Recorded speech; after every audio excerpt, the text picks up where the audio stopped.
Hello to Miss Scally's class. My name is Amanda Freeman, and before I had my son, I worked as a board-certified behavior analyst working with kids who are diagnosed with autism, and I would work in the school setting and also mostly in the home setting. So I wanted to talk to you guys a little bit about what I would do as a behavior analyst, what the education that I went through to become a behavior analyst was, and then answer your questions. So as a board certified behavior analyst, I take on cases after a child is diagnosed with autism. What that means is they'll have the diagnosis and then they come to my company and they get assessed to figure out what areas they need support in. So I would go, the behavior analyst would go and do that assessment process, and we're looking for things like how are their language skills, how are their social skills, how are they with friends, what are their gross motor and fine motor skills, what about their play skills, how are they with daily living skills, can they dress themselves, things like that. So there's a whole assessment of different things that we look for that they may need support in. And then once the assessment process is done, the behavior analyst creates a game plan, creates a game plan. What is the word that I'm looking for? I can't remember the word that I'm looking for right now, but I will create a program for them that I will have staff members come in and teach my clients these skills that I say these are the areas that they need help in. And so I'm a part of figuring out what they need help in, and then also figuring out how we're going to help teach them those skills. So, you know, you might be working with a 4-year-old who needs help with potty training, and so you're mapping that out. You may be working with a 15-year-old who needs help with conversation skills, and so you're teaching them how to have those back and forth conversations. You could be working with a 7-year-old who doesn't know how to ride a bike. So these are all things that I would be creating plans for. Now, in the field that I work in, it's called applied behavior analysis. And for in-home, there are typically 3 levels of employment, of employees that you're working with. So the person who is working with the child on a day-to-day basis, and they're teaching them these skills, they're called a registered behavior technician. So that's kind of like the entry-level position into the field.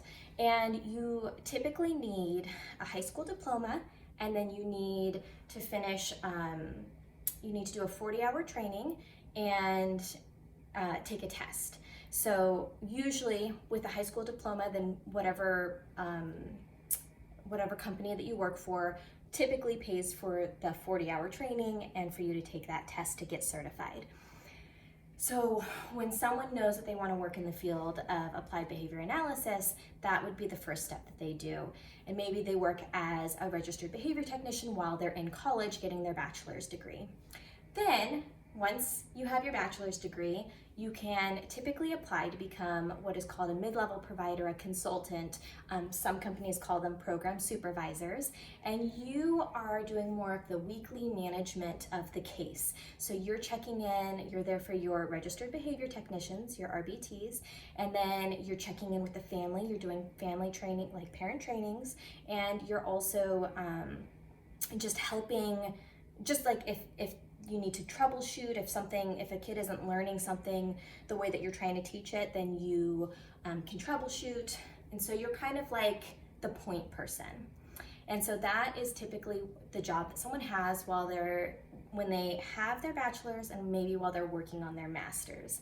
Then once someone has their master's degree and has passed the board certification test, then they are officially a board certified behavior analyst. And so then you're overseeing the whole case. So you're doing the assessment process, you are helping your consultant, your mid-level provider with any trouble that they have on a case, you're providing insight and support, you're helping with the troubleshooting process, and you're checking in a little bit less frequently. Usually it's a couple times a month on a particular case.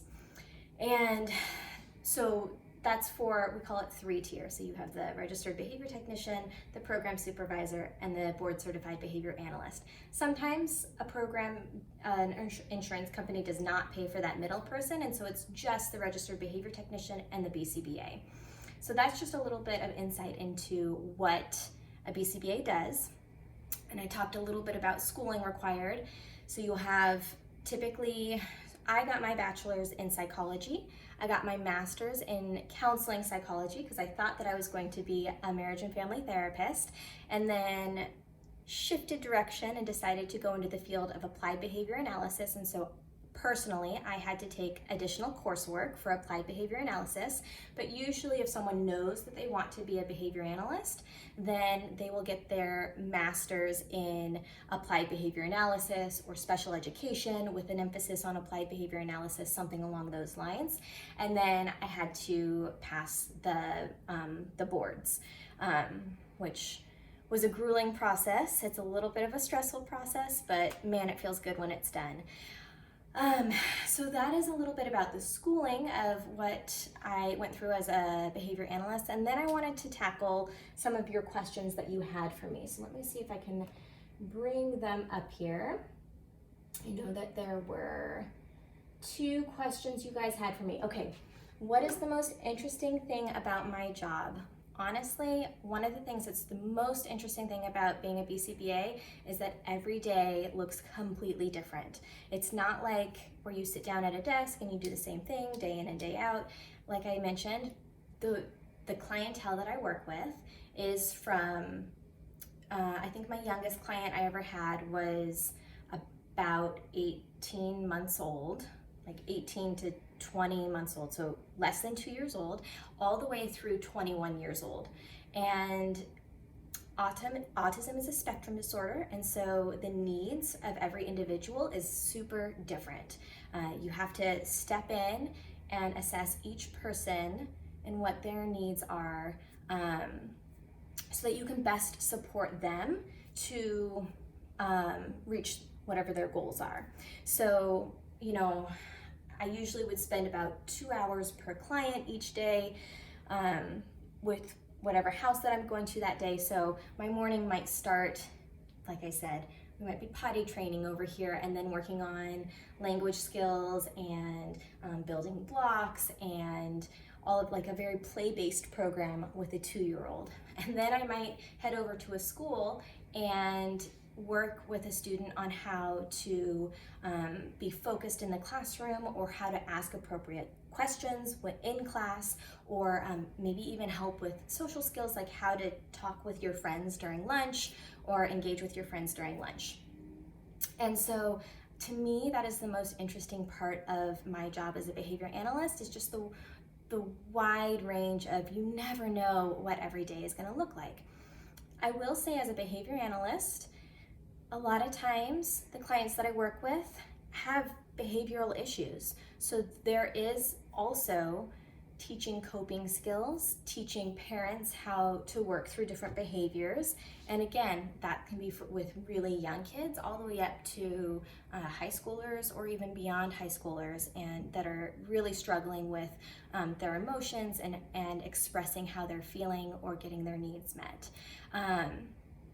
So there may be a tantrum or 2, or a parent training in my day, and all of that, it's just so different day to day.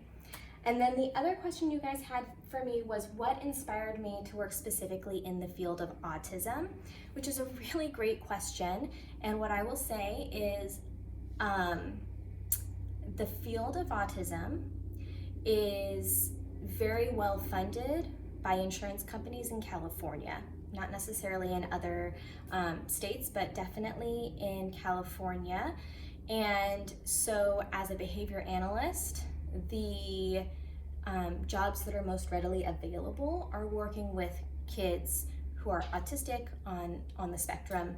And so that is what really led me into this field. As a behavior analyst, sometimes you can work with corporations, and you can help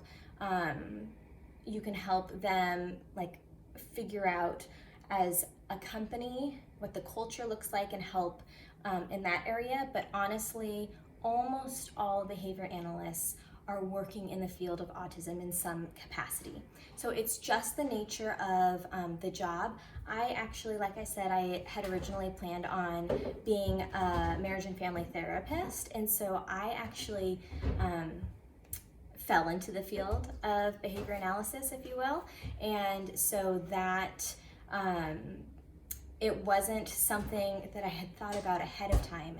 And that's actually pretty common in this particular field, that people don't really know about it until, unless they have like experience in their own life, and have come in contact with a behavior analyst, maybe with a family member, or they saw one working with a classmate in their school, something like that. And so most people come into this field without a lot of knowledge. And it is, I will say, one of the most rewarding parts of my job is watching my clients succeed and excel. Because a lot of times, especially when you're working with little kids, the reason that they have all of these behaviors are because they can't tell you what they want or what they need. So to be in a position where I can say, okay, this 5-year-old is biting people or having temper tantrums because she can't tell you when she's hungry, or when he is uncomfortable, or when something scares him, or if the shirt is super itchy and it's bothering him, like from a sensory perspective. He can't share all of these things. So being able to teach the kids these things and watch them turn into a whole different person, because their whole world changes when you're able to provide them these tools and resources, that is the most rewarding thing for me about being a behavior analyst. If you guys have any other questions about what I do, please let Miss Scally know, and she can get a hold of me, and we'll go from there, okay? I'm so glad that I had the opportunity to talk to you guys for a little bit, and have a wonderful day and rest of your week. Bye, guys.